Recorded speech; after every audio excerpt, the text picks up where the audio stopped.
Hey guys, to help run the forums, host the website, and travel, we've introduced a universal service fee for in-depth coverage, including this video. My goal is to be unbiased and transparent. It's a privilege to serve you. This is not an endorsement. Let's get into it.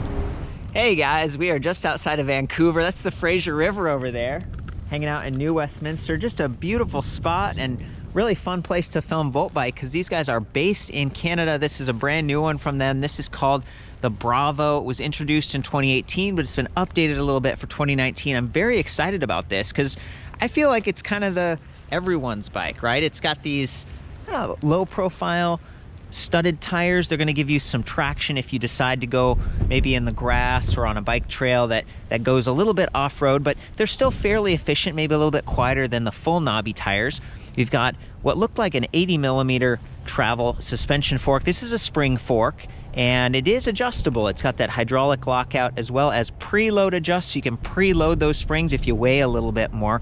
I really like that. So between the tires, I think these are 2.1 inch width, a little bit fatter. Even the rims, they're a little bit wider, so that it's just a good comfort option combined with that fork, combined with, you know, somewhat of a comfort saddle and these ergonomic stitched grips, even at an adjustable angle stem that's a little bit of a riser stem. You see that? So it's up about 70mm and out 70. I like this setup a lot. I was really impressed with, they've got another model called the Elegant. It's similar to this, and it's kind of a little bit more of a step-through model. I call it a mid-step because it's not super low like a Wave. This is a bit more masculine, maybe a little stiffer too, kind of a high step frame, but they've angled that top tube down so the standover height isn't too bad. This only comes in one frame size, but it does come in two colors. So you can see the white over there, glossy white. I really like that. It's even got some silver accents here and some branding going on. White is one of my favorite colors. You can see the helmet going on here because at night, if you're cruising around, it's going to stand out a little bit more. You got a larger visual footprint that way, and it does have integrated lights. So we've got this nice Kendo Plus Spaninga. It's wired in. You can see the light wired in right there. It's going to run off that rechargeable battery pack. Same thing in the back. Blaze Light RL 1900. Comes with this rack. Does not come with these panniers, but these are optional. About 70 bucks for those. Waterproof. It's got some reflective accents on the front. On the rear, these are light colored like logo things, but not reflective. So maybe they could get those reflective at some point. These are pretty nice though. They've got this little like clip off handle thing, so it clips on, it secures pretty well, and there's even like a little clip on the back side. I'll just show you.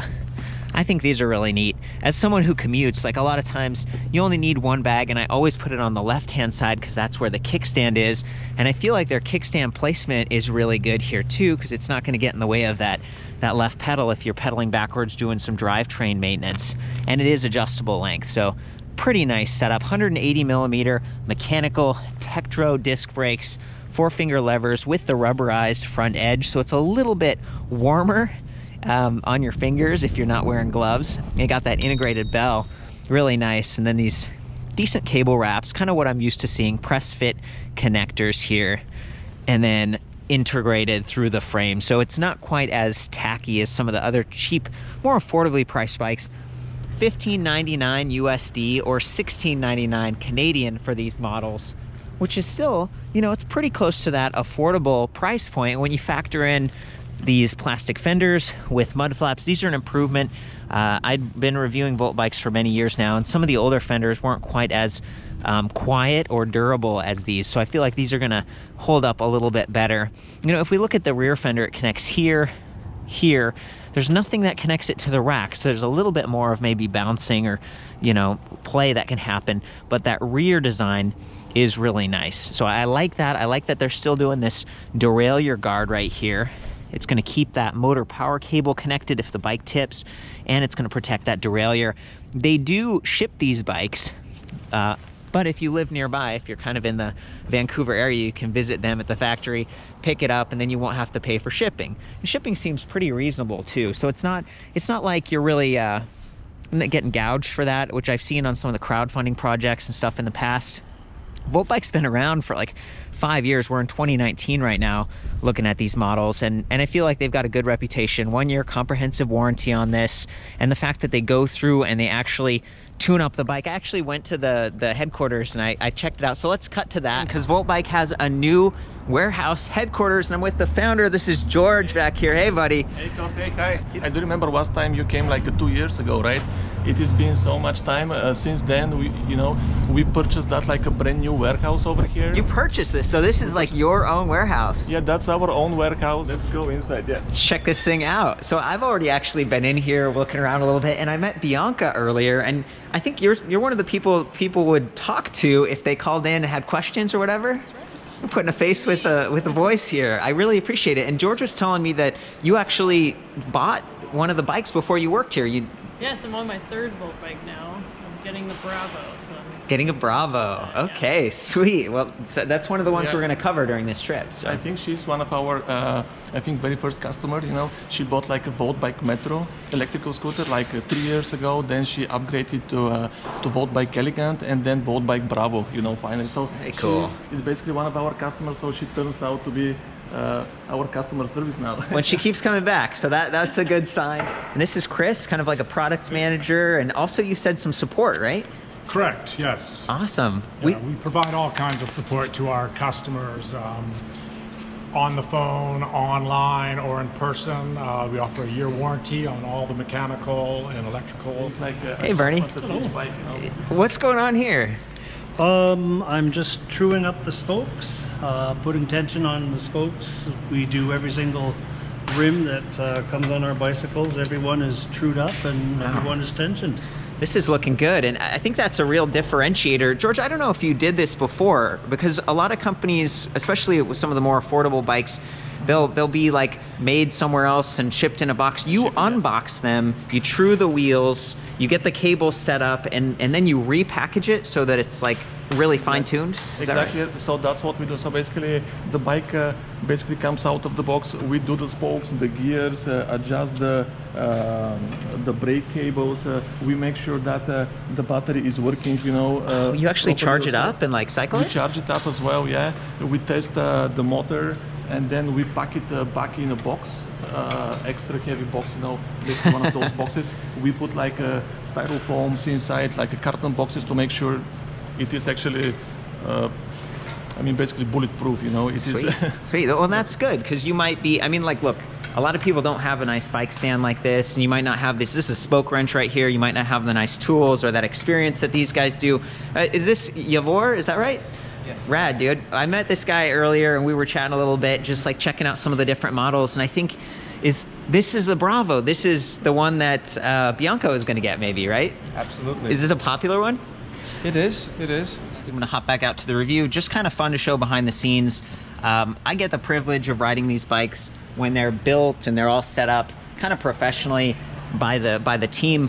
But it sounds like more than a lot of the other online direct companies, you're kind of going to get that experience too. Apparently, all you have to do is kind of twist the handlebar, install the pedals, and the pedals do have like a left and a right sticker on them or whatever, so it should be pretty clear.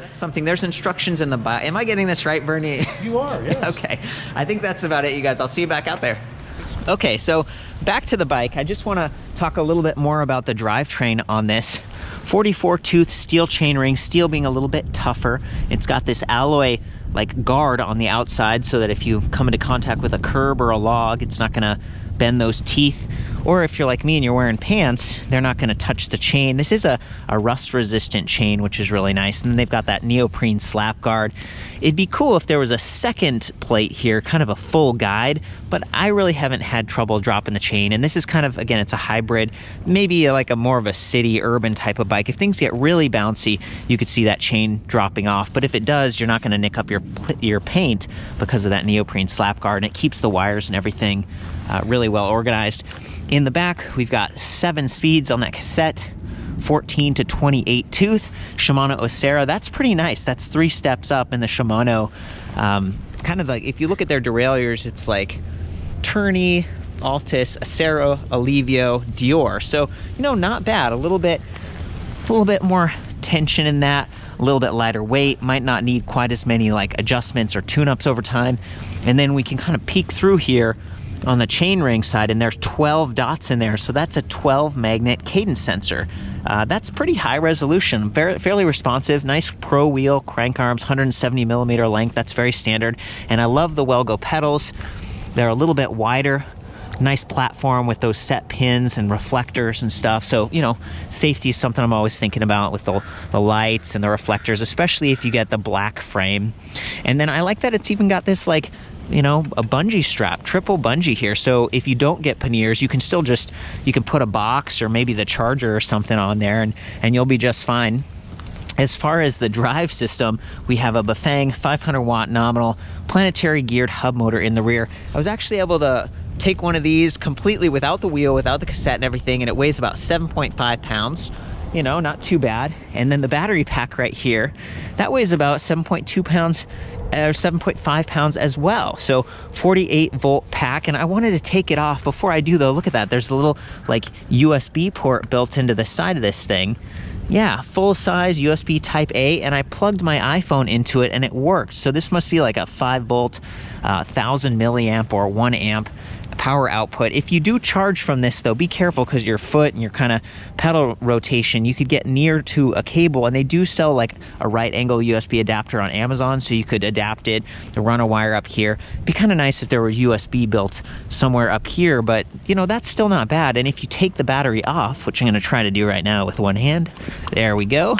If you take it off, that's like a portable power bank. So you could take this inside, or maybe you're on a camping trip or something, and yeah, 48 volts, 12.8 amp hours, over 600 watt hours with Panasonic cells. You know, they're known for being really high quality, get good lifespan out of those. We're in Canada right now, it's a little bit cold, and you know, you want to keep this thing in like a cool, dry location. Maybe you have to park the bike outside because you don't have room in your condo or whatever, but if you can bring the battery to that nice sort of warm-ish location and then keep it charged, try not to let it drop all the way down to 0, because if that happens, it stresses the cells out. So then I kind of pushed it in, you can hear it click, and then double check it. I think we're good there. I love that they managed to squeeze in bottle cage bosses, and they include that bottle cage, because I'm someone who drinks water, but even if you don't need that for a bottle, you could put on like a folding lock or something. That's something that the Elegant doesn't have. They just didn't have room with like the mid-step frame design that we were talking about before. So there's the battery, there's the motor. We weighed the bike from the center. It was about 59.5 pounds, so it's about 60-pound bike. You know, it kind of makes sense given that it's a spring suspension fork up here. We got the rack and everything included, and the adjustable stem. That adds some weight, but the cockpit is pretty nice. You'll notice that there's an on-off switch on the twist throttle, which is a great safety feature. At the same time, it blocks that space where you'd have trigger shifters. So they had to go with this like cheaper SIS indexed thumb shifter.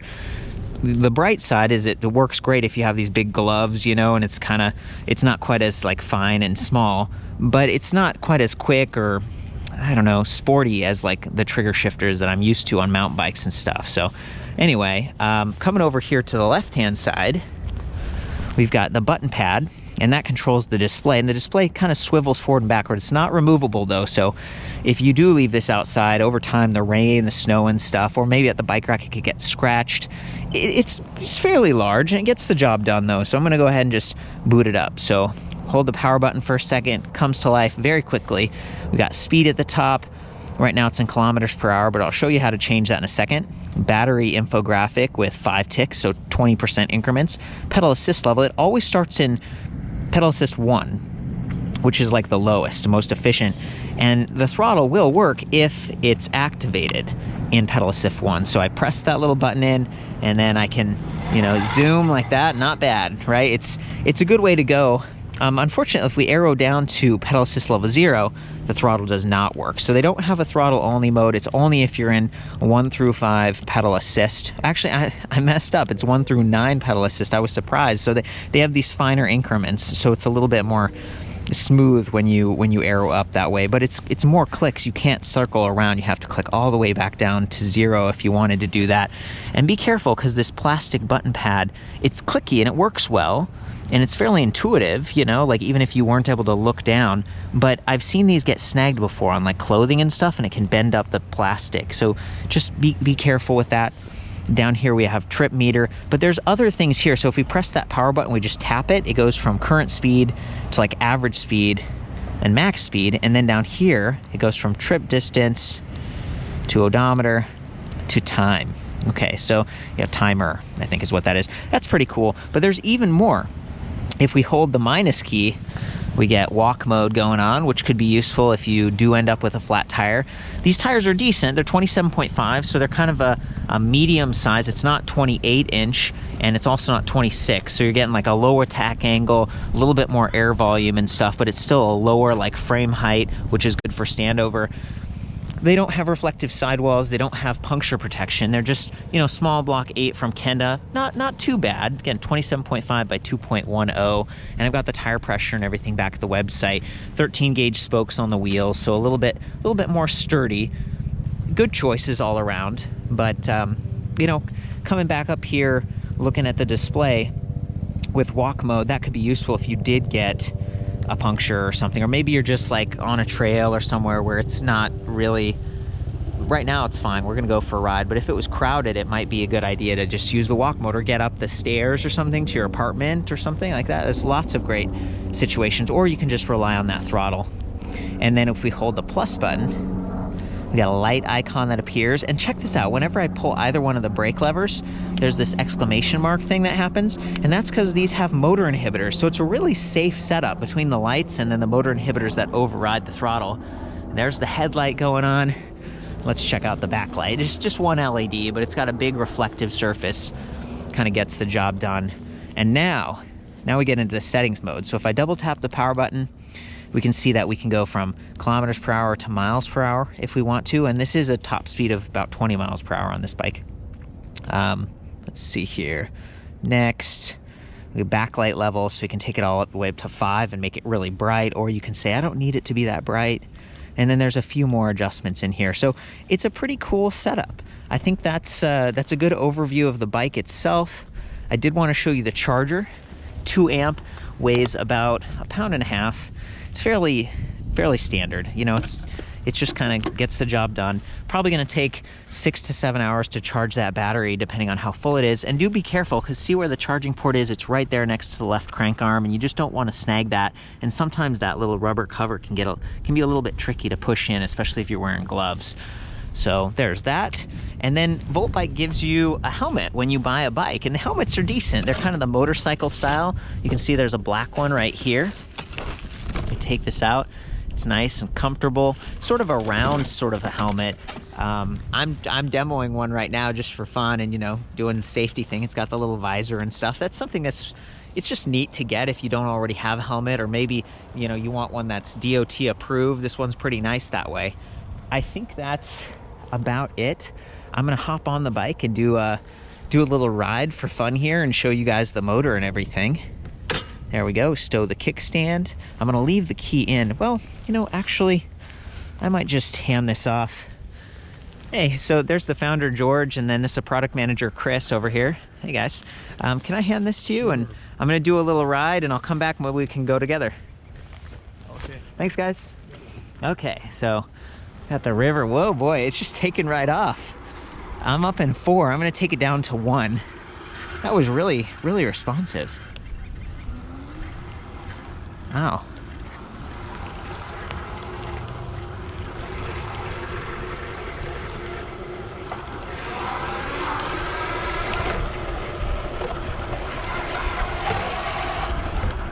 Huh. So it seems like it starts very quickly, but there's a little bit of a delay when it stops. Wow, look at that. It's a pretty fancy area. Beautiful day here. So pedal assist for me, it's like, yeah, it's very responsive, but I love that they have those motor inhibitors so you can kind of cut that power, because it could feel a little bit unstable at times if you were in a high level of assist and not expecting the motor to come on. It doesn't ramp up quite as like smoothly and delicately as some of the other e-bikes I've been on. It's you know, it's like right there in those higher levels. If I get down to level 1, you still feel it, but it's not going to be quite as, yeah, powerful and zippy. And that's where the variable speed throttle really comes in handy. There we go, very nice.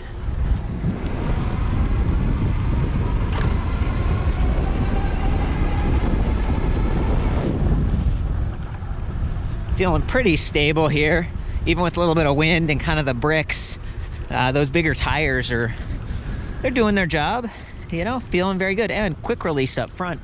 The rear uses a threaded axle. It's like 11 millimeters with 10 millimeter flats, and they do have these little torque washers in there too, but they don't have like a full-size torque arm installed on this. It's kind of the nuts, sort of a classic setup. This is a 6061 aluminum alloy frame, and that headset here, the head tube is tapered, so, you know, 1.125 to 1.5 inches. If you did want to upgrade that fork to like an air fork or something, you know, this gets the job done. It's just a little bit heavier, and part of what contributes to that roughly 60-pound weight.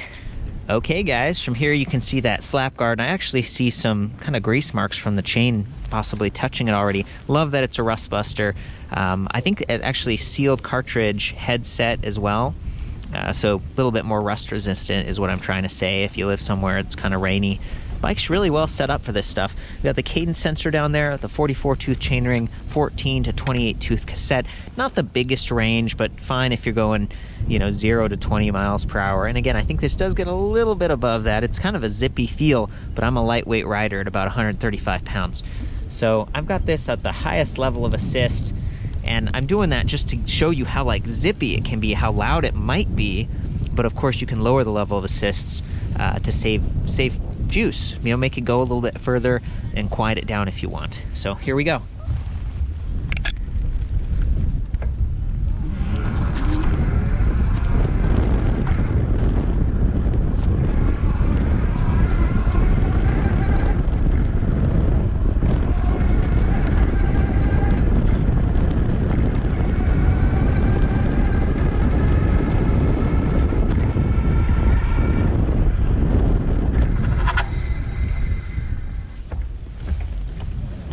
Great stopping power with those brakes, and not hydraulic, so you do need to use a little bit more hand strength when braking, but they are a bit easier to adjust with your own tools than hydraulic would be. So again, mechanical disc brakes, over time the cables can stretch and stuff a little bit.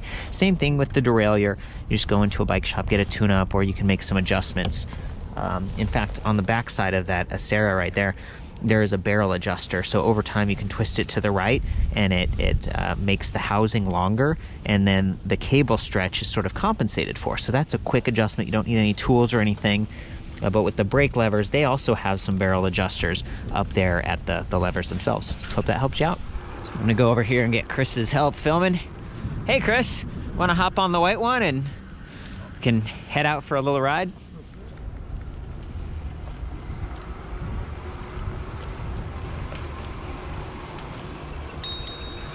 There we go.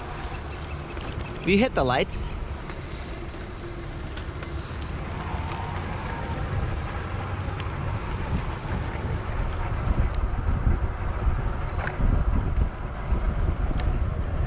Nice.